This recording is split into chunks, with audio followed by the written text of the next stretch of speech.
how do we insulate ourselves from being hurt or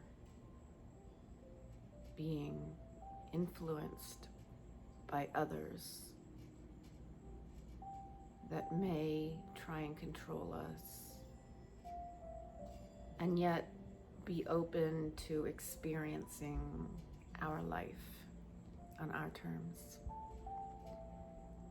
How do we live in the dichotomy of a quiet mind and still experience everything out there and be good with that? And one way that I've found is this living in a parallel universe. This video is for you if you tend to feel what's going on around you and it might affect you. And then you bring it into your feelings and your thoughts, and then you become a different person than you were 5 minutes ago. When you go through your day, does it kind of stay like this, or do you find this is more your day? And which one feels better? I feel that there's so much energy in the world right now that is changing daily, from hope to worry, from love to distrust, from patience to impatience. And this video is for you if you are feeling anything less than perfect ease in your body, because you're not alone. There's a shift going on collectively, and the people that are the most sensitive are the ones that are going to feel it the most. But most of us, once we become aware, if we were to track our day, keep a pen in your car or wherever you're working, and realize, I feel great. Oh God, now I'm irritated. Well, now I'm just kind of hanging. And we would realize these spikes and lows, and it's pretty amazing if you're a curious creature. So how do we go through this and we're like this? Because highs and lows are fun at certain points. If you're an athlete, you want to get into that peak state and then come back down. But to go through our day with all the other humans on the planet and the things that come along with that, this is what brings us the quiet mind.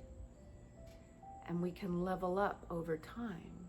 So maybe now we're at a 4 out of 10, and then we get to a 5 and a 6 and a 7 and an 8.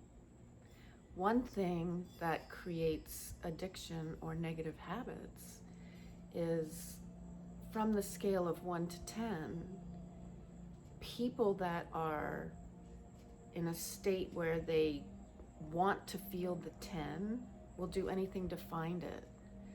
So if by chance they take a drug and it gives them that 10, whether it's legal or not, the mind says, that feels so good, let's do more of that.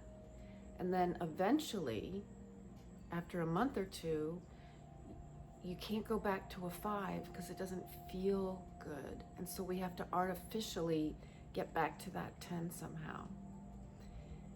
And the art of having a quiet mind is being able to be anywhere from a 1 to a 10 to a 10, and to know that this is how it's supposed to be, and to experience all of it and bring it in and know that you're safe, and then have the tools in your toolkit to know how to bring you up into maybe a 6 or a 7, and sometimes the 10.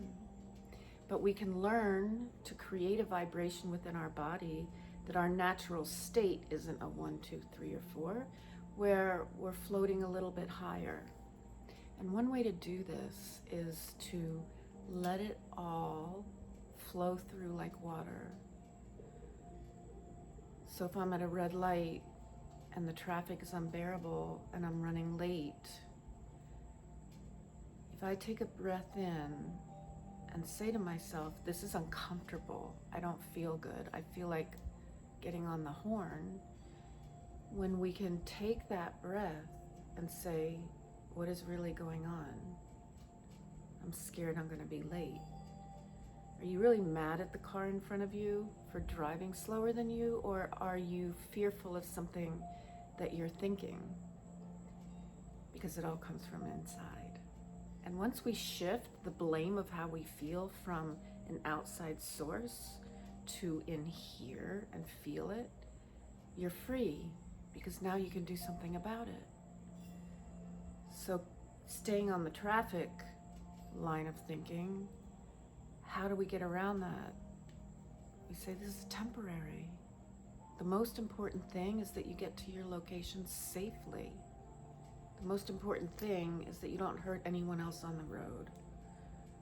The most important thing is to realize when you're home tonight eating dinner or just before bed you're doing your favorite thing, that you're not going to be thinking about that moment in the car anymore. It's just not going to be important to you. So why place so much importance on it in the moment? And this living in dichotomy is the best word I'm thinking of right now I'm pulling up, is that, yeah, this moment sucks right now. I don't want to be in it. And that's okay. I don't have to like every minute of my experience. But the calmness comes from knowing that it's this important. It's like this important. And right-sizing it and saying, but I know better. I'm not giving up my peace and my love and my calmness because my mind wants to take me into a dark place. So your mind is a computer, and it takes input and it processes it. Coming out of the mind and down into the body and feeling that and tapping into a gratitude moment.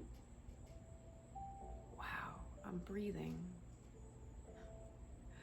I'm healthy. I have a car. Yeah, I might be in debt, but I still have a roof over my head. Yeah, I could work on my cholesterol, but overall, this human body of mine is doing a really great job for me. When we can separate from the experience while fully being involved in it, that paradox is freedom. Try it out. It can be anything. It can be with a person, a place, or a thing. And know that when you get to the 10, that's a great moment. Experience it. That concert where everyone is a collective high, right? That's why we love concerts. That's why we love being together when we don't even know anyone and we'll never see them again. Why do we go to those events? Why do we go to those 3-day music festivals? We want to meet people. We want to connect. That's who we are. And so all this separation that we're going through doesn't feel good. It doesn't feel good. It might be fun for a while to not have to put on your clothes and to stay in your jammies and work from home, whatever that is. But pretty quickly, we yearn for connection. We yearn for connection within ourselves and with others. But being okay with where we are now and knowing that this is normal and natural and that you live an extraordinary life by not trying to escape it, that's your peace. Enjoy it. Thank you. Hope it helps. Talk to you later.